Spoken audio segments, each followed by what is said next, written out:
Hi everyone. How are you guys doing?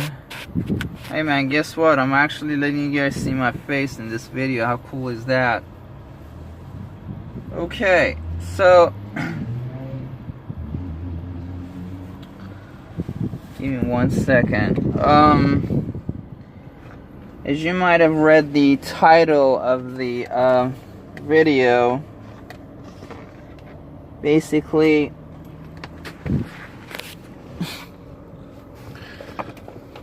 you know how it is, you can't find something when you actually need it, you know, it's just so bizarre.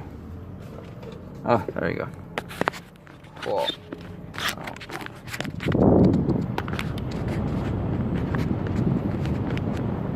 Alright. So I still don't know if you can see me properly or not, but that's a whole different thing. I'm not really concerned with that. Okay. So I'm making this recording to explain a few things specifically about Uber.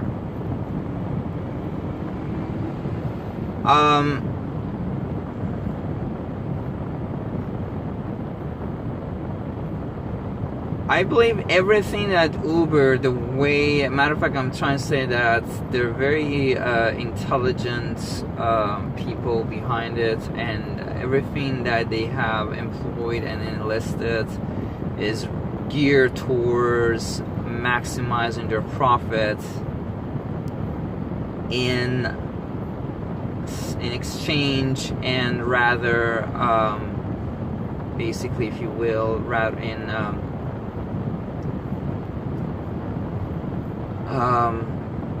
basically in exchange and rather indifference towards the harm that it might carry towards drivers in general. Now, I usually myself catch Uber myself a lot too,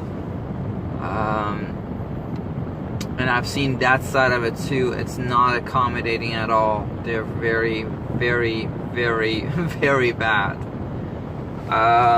You know, and basically, you know, as a rider, you don't have the option to call anybody.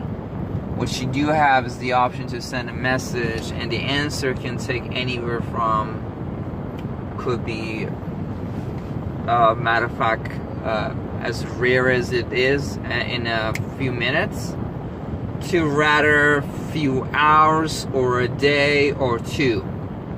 That was my experience. And one worst part about it was that, matter of fact, one day I was trying to, I got up and I was trying to take a ride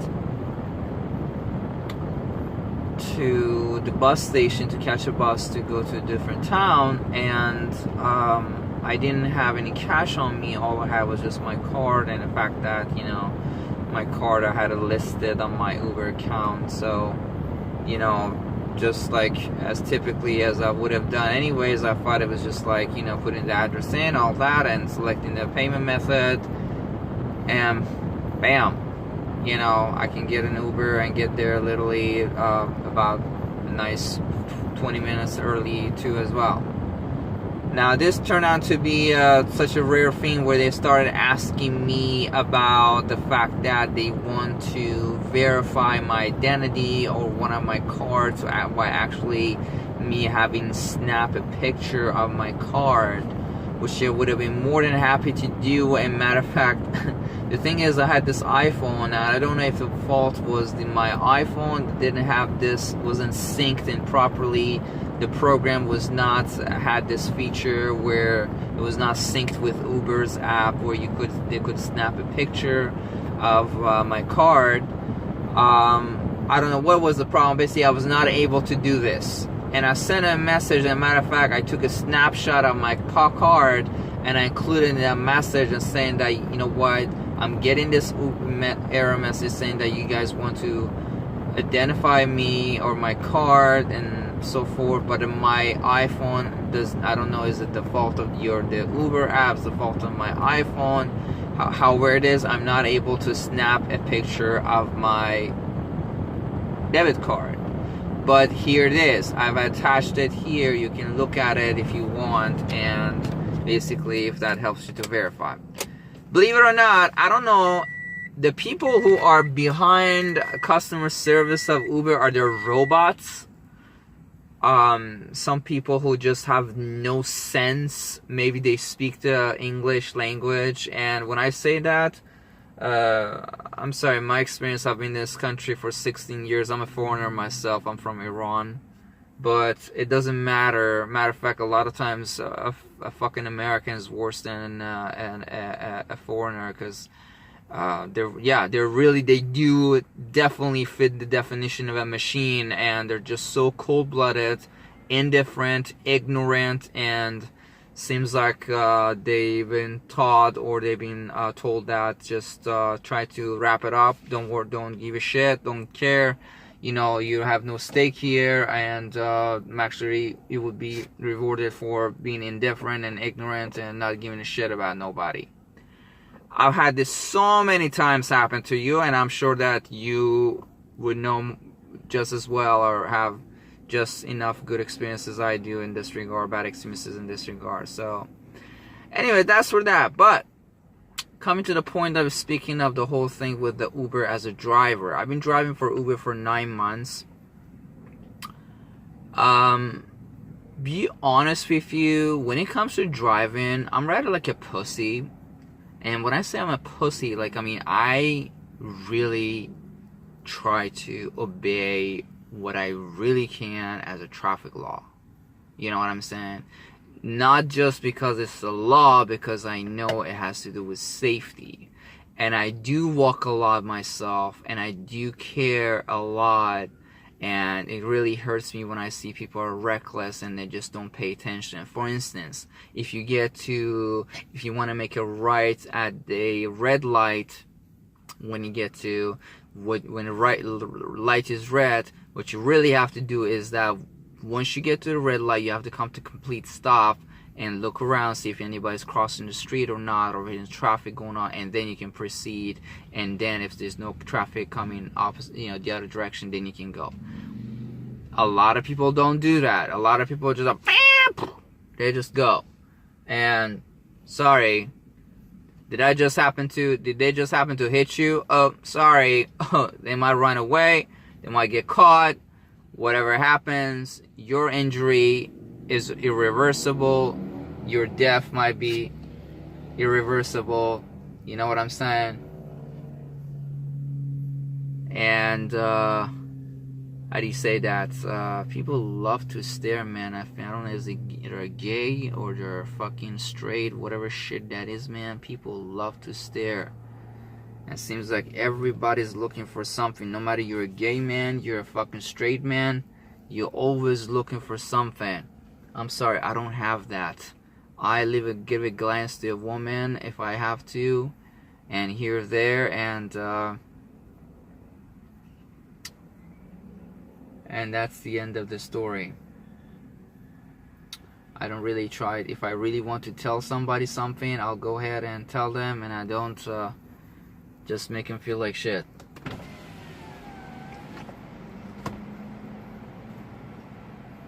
How are you, sir? Thank you very much.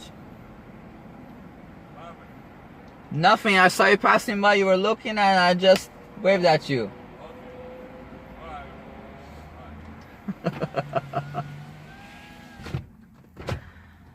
Okie dokie.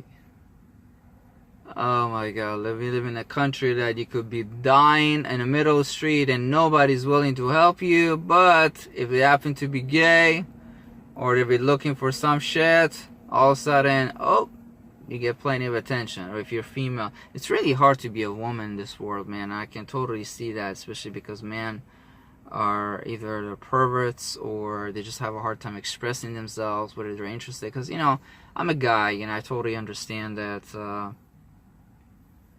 do you say that? There are times, especially as a single man, that, I do like a female. But the way I do it is that I either go to them or I just let it go. Basically, you have a chance. You either take it or not, don't try to make people feel like shit. You know what I'm saying? He comes up to me. He rolls. He says, "What happened? What happened? What? Nothing happened, man. Not first thing I know is that you were passing by. You were staring at me, and this happens all the time. People stare at me and off and forth, and it just bothers me. And this is really me waving at them is one way to telling them that jackass staring is so offensive. Don't stare at people. I don't know what are you looking for, but you don't stare at people. It'd be very easier and quicker to just approach the person and tell them, even if you do trying to get a blowjob or something, it's much better than try to make it so creepy and fucking so pervy like that shit. Anyways, moving on. Okay, so I've been an Uber driver for 9 months. Alright. Now, I've had share of people complaining about, and I'm sure everybody will tell you that, and you know, more or less to some degree here or there, I know, there are always jackasses around. I don't know. Your car didn't smell good. Your car wasn't clean. And I have a 2017 Camry. Now, I gotta tell you, my car, I'm not a clean person, but I do try to take care, more or less, when it comes to customer, at least looking decent, you know? My car is not the most flowery, freshy, the best smell, nothing like that. But I do try to maintain it, just so, you know, I don't make anybody, like, feel shitty inside of my car. Anyways, so I'm not, like, a top-notch clean, but I do try to keep it clean. Matter of fact, last few days I really went and, for the first time, I actually, you know, did a thorough vacuum, more or less, here or there, try to take care of everything that I had in my car. Anyways, so, all these things went through, and so here or there I had some bad reviews, something like that. Some people are just vicious, some people are just looking for tension, I guess, contention, problems. You know, you have so many different things. Yesterday, and I think I know who exactly it was, basically, we were in a parking lot of the gas station. I was trying to make a little turn, a maneuver, to just trying to get back to the light and get people fast they want. And I think the bitch who was sitting behind me, and she acted like she's, and this funny is that a lot of them, they act like they're really nice people, and you don't get to see their ugly side once you actually get some kind of report or something from them, from the Uber or something like that. So anyways, I got a message from Uber saying, you know, how do you say that, saying that, yeah, some rider complained that your maneuver and your brakes were improper, you know, community guidelines. Okay, anyways. Okie dokie. I messaged them. I say, you know what? I have no idea what this is about, what it pertains about. This is the fundamental thing about the Uber that I want to say. Uber does not try to reach out to drivers to understand or get their side of the matter, or try to basically create this two-way channel of communication as what was the incident, who said what. Do you know what I mean? And matter of fact, if you don't know, we as Uber drivers, we don't have the phone number of people. The phone number, if you call Uber, like when you try to reach them, if you're trying to find them or something like that, it's a forwarding number. You don't get to see my number. I don't get to see your number. It's through a forwarding number. So I don't know your number unless you give it to me, which hasn't happened yet. Maybe one time one lady gave it her number to me. I don't know. It's really, that's it. But we don't know your number. If I really want to keep a track of you, yeah, I know where I picked you up perhaps. But I don't know, was it your house really, your work? You know, none of that shit really. So, and I'm not gonna, God forbid, to try to create more problem for myself or anybody trying to come after you and do, you know, I'm just saying. So I don't really understand this stupid way that really exists in America, where they think that to cut the trouble, cut the crap. They should really not create a channel of communication which could be actually more helpful. And I say that because, you know what, this isn't really not isolated to Uber. I came to America and I got a job at Accenture through a temp company like about almost a year after I came here. And matter of fact, all the people who were working at that Accenture in restaurant, they were saying, "Oh, Arash, you're such a great hardworking person. You care so much." Yeah, that is, you know, how the typical office scenario is. A lot of people, they're sucking on some supervisor's dick. They're talking dick. They're making jokes here, there. They're playing around, and those people, they get promoted. They get a better treatment. They get treated better. They get a raise. They all the shit. But you, who are the ones that are actually trying to do your job, and you think that is totally unethical, you get a shitty treatment, and you get all the responsibility and all the works, and get the least credit. This is how it works. Anyways, that's to the side. At some point, it's like I said, so the temp agency was a temporary assignment. So at some day, they came out to me and said, "Arash, you know what? This is it. Actually, we just have to let you go today." So I went around and I told a few friends of mine who I knew of. I said, "Hey, you know, I'm leaving. Blah blah blah. It was great working with you. I don't know if somebody got the wrong message or something, or I'm sorry, because this is my cultural thing from where I come from. I'm Iran. You try to, you know, all 5-6 months you spend working with some people, you try to at least a few friends you establish, say bye to them. I don't know, this is totally un-American, I guess. So, oh shit, fuck. Bye-bye, I'm not getting paid for this? Okay, bye." You know, why would I want to spend a second even try to fuck around with anybody? I guess that's how American shit is.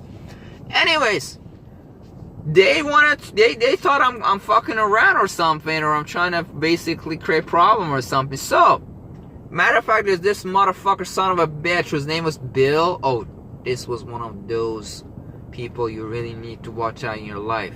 And he was the one who always used to say that, you know, "Arash, I want to thank you for doing such a hard job, such a great job, being so meticulous, so caring." Yeah, he used to say that all the time. Matter of fact, I don't remember. It was just a couple of days before that. We had a meeting. He said that to me. So he comes up to me and he said, "Arash, you know what? I'm going to talk to the supervisor and try to see if he can actually keep you stay here." And I thought, because I didn't see any incrimination or anything that me having done anything other, any other negative feeling or negative thought there. So I said, "Okay, sure, yeah, Bill, that would be great. I really appreciate it. Thank you." So this was really his thing, to try to hold me up there as if, like, you know, like you're a criminal. You know what I mean? And guess what he did? Within a few minutes, 3 women from Randstad, who happens to have an office right off the boulevard from Accenture and Reston Town Center, they show up and they escort me all the way out. And I happen to have a locker there, which with you closing all that shit there.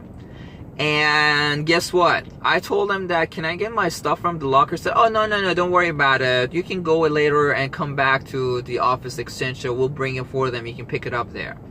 Now you put yourself in my shoes, and I never got my stuff back, matter of fact. I think I did call them or something too, and they said, "Oh, we don't know what you're talking about. No, we don't have it, blah, blah, blah, blah, blah, blah, blah, blah." Which was quite funny for me. I mean, this just didn't make sense for me. I mean, I didn't do anything.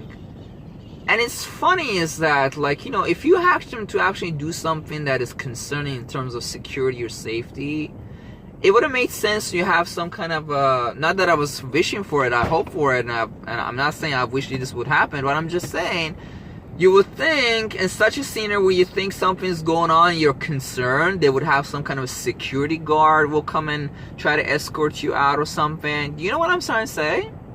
Versus like 3 ladies from the temp agency who happen to be, excuse me, a pussy in high heels and about fucking tons of makeup in their face. You know what I'm saying? You know, coming and trying to accompany you. Whatever, man. So yeah, this is a typical example. So they don't take your time. So this is what happened with Uber. This is what I'm trying to get. Same exact pattern. somebody messaged them, and I think I know exactly who it was prior to this one that I'm telling you about, this whole maneuver and Baker break-in. She said, you know what, they said that you were not being professional in your talk with somebody and so forth. And so for that reason, we're gonna look into this. And guess how this looking into this and investigating is gonna go be like? They suspend my account for 2 full days without asking any question about me or having conversation with me. After 2 days, they get back to me and say, yeah, you know what, try to review our community, blah, blah, blah. So we're restoring your account, you know what, everything's good, you know, and now you can work, you know, blah, blah, blah. Okay, now you think about it. I get 0 compensation for 2 days. No words or nobody asked me on my side, dude, what happened? Do you have anything to say also? No. Why would we want to fucking ask you about something? You know what I'm saying? It's just literally like worse than fucking working in a dictatorship company or country, you know? So that was it. And guess what happened today? After 9 months, I don't know what happened. They just messaged me, son of a bitches, saying that after carefully reviewing your account, we realized that it would be in our best interest to deactivate your account. So yeah, they fucking deactivated my account, and I can't even do Uber anymore. Fuck you, Uber. You don't pay people, you pay people 55%. Like literally they keep 45% of all the share of the damn thing per mile in Miami. You get about 68 cents of per mile that you drive. Yesterday, I drove somebody from Davie to all the way to Wellington. We're here in Florida. The whole thing was about 53 miles. You think about it. With taxi, dude. You get in a taxi, and especially you know how taxis are. Oh, that is just their bingo day. Oh, bingo! Gotta do what I can do to try and make my day. Who said that would be $200? Yes, they will charge you $200 to get you from here to there. It could depend. The etiquette and the norm is per mile $2. That's what it is. So $50, 50 miles, 53 miles.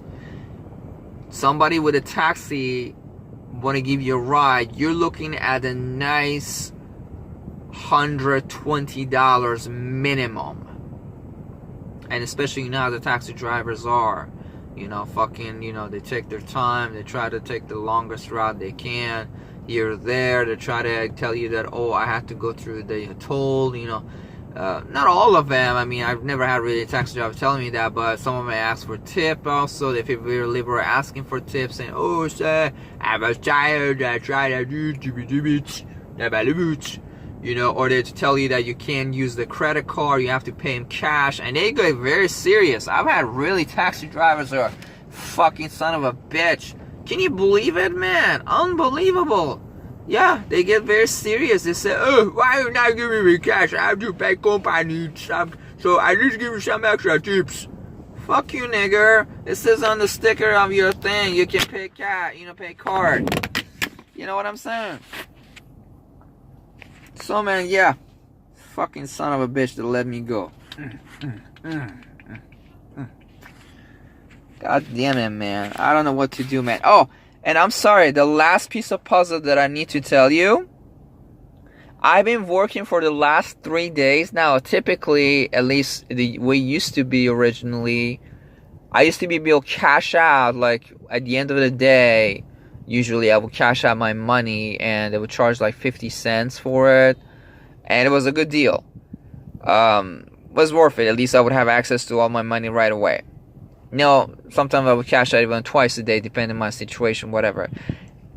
The last 3 days I've been working, I have not been able to cash out. So I'm keep spending money on gas and toll and everything. And they're not giving me the goddamn thing. Matter of fact, I wonder if this whole canceling my account has anything to do with the fact that I'm trying to get in my fucking money that I need, that I have claim over it. It's like about $230. Son of a bitches, man. Man, seriously, man. The message I'm trying to tell you, man.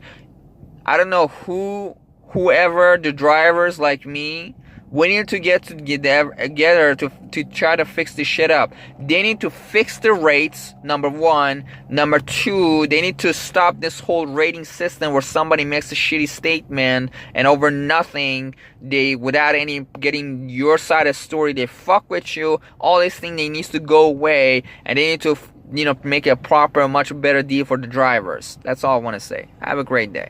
Or a shitty day. Bye.